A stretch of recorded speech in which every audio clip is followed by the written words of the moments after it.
Payg'ambar sollallohu alayhi vasallam aytgan o'sha dindoriga uylan, dindorini tanlayla degan hadisga ko'ra so'rab surishtirib ko'zimni quvontirmasa ham dini, xulqi, itoati go'zal bo'lgan bir qizga uylandim dedi. Solih ayol dinni yarmi degan hadisni isbotini 10 kunga qolmay topdim deydi. Oradan 3-4 kun to'y o'tgandan keyin payshanba kuni edi, tahajjudga uyg'otdi. Turing, yetar uxlaganingiz, 3 kun to'yib uxladingiz, charchog'ingiz chiqdi endi. Turing, tahajjud o'qiymiz, imomlikka o'ting. Mendan ko'ra ko'proq sura bilsangiz kerak deb tahajjudga uyg'otdi. So'ng tahajjud o'qib ham bo'ldik. Oshxonaga chiqib ketib, choy tayyor. Adashmasam payshanba kuni ro'za tutardingiz dedi. Bu kuni ro'za tutish xayolim kelmagan edi. Adashmasam payshanba kuni ro'za tutardingiz dedi. Bu kuni ro'za tutish xayolim kelmagan edi. Ha dedim. Birga saharlik qilib turgan vaqtimiz adajon, oyijon ham tutisharmikin dedi. Yo'q, ota-onam yosh ulug', qiynalib qolishadi.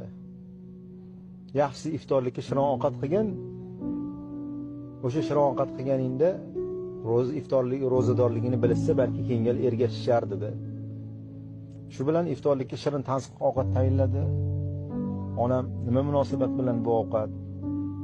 Kelin deganlarida, o'g'lingiz bugun ro'za tutganlar, iftor qilarkanlar degandan keyin aytmabsizlar deb biz ham turardik deb o'sha kundan keyin ota-onamni ro'za tutadigan qilib qo'ydi. Har dushanba, payshanba deydilar. So'ng uyda biror bir holi bo'lib qolsa, adam oyim o'zligini xonaligiga kirib ketsa kech bo'lganda, holi bo'lib qolsa, televizor qo'ysam 5-10 daqiqa ko'rishimni qo'ylab turardi. Siz yaxshi ko'rgan narsa bo'lmasa, menga Qur'on o'qib bering. Rasululloh sollallohu alayhi vasallam Qur'on o'qing, men eshitishni yaxshi ko'raman degandilar. Mana Nabiy sollallohu alayhi vasallamga o'xshab Qur'on eshitishni yaxshi ko'raman. Sizni tajvidingiz menikidan go'zalroq, siz o'qib bering deb qo'limga Qur'on mushaf tutqizdi. Rad qila olmadim dedilar. O'qidim, uni eshitishni yaxshi ko'rib, eshitayotganini ko'rib, men o'qib o'sha kuni bir pora o'qib qo'ydim deydi haligi do'stimiz. So'ng menga har kuni bir poradan o'qib berasizmi?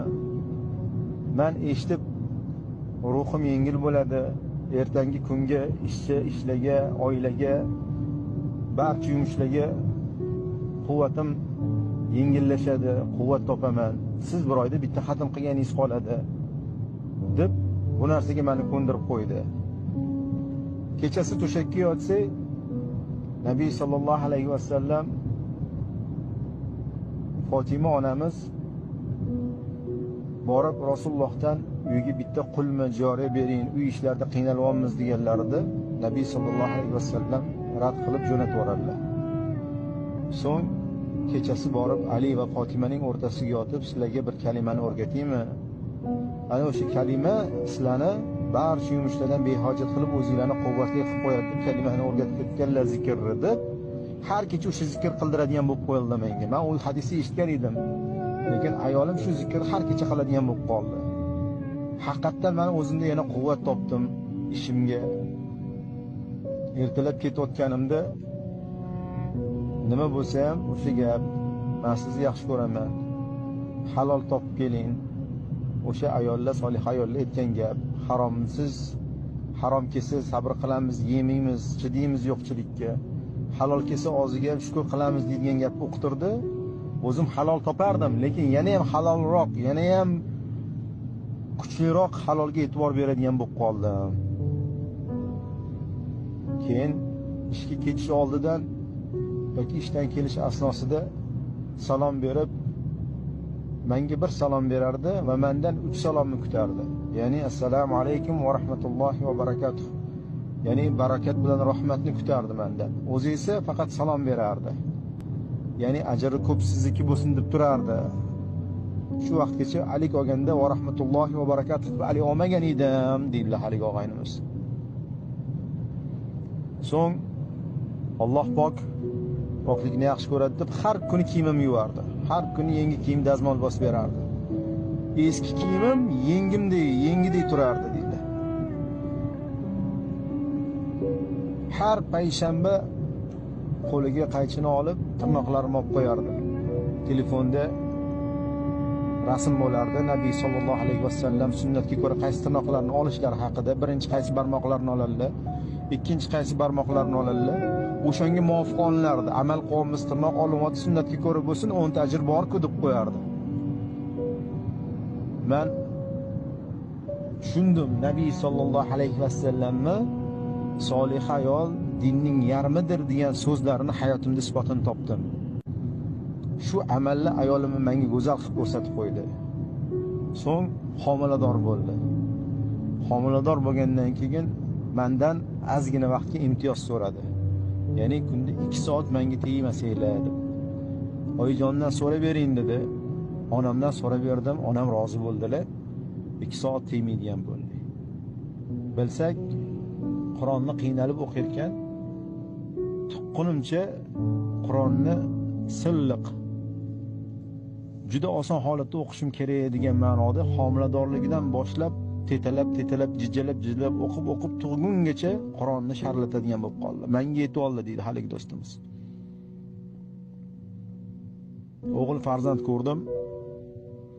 Bu o'g'il farzandni qo'limga tug'ruqxonada berishganda yuzidan nur taralayotganini ko'rdim. Ilgarigi ayolimda farzandli bo'lganimda unaqa nur ko'rmagan edim. Hamshira ayol qo'limga tutqizdi, qo'limdan suyunchini oldi. Qo'limga olganimda haligi o'g'il farzandimdan shunaqangi hid kelib turuvdiki, biror bir farzandda u hidni ko'rmaganmanmi yo meni o'zimni o'g'lim bo'lganini tushunmadsam, undan avvalgi farzandim unaqa emas edi. Ana shunda tushundim. Ey yigitlar jamoasi, solih ayol dinning yarmidir. Ey qo'ling tuproqqa qorilgur, dindoriga uylan degan hadisni deb gapirib berdilar. Alloh subhanahu va taolo o'g'il farzand o'stirayotganlarga soliha kelin ato qilsin. Qiz farzand o'stirayotganlarga muttaqin, obid, taqvodor yigitlarni falan muvaffaq qilsin. Bilingki, siz qanday bo'lsangiz, juftingiz xuddi shunaqa bo'ladi. Allohdan islohni so'rang, tavba qiling va oxirat uchun nikohlaning. Dunyo uchun nikohlanmang. Dunyo matohi boylasinib ketyapti, ko'ryapmiz.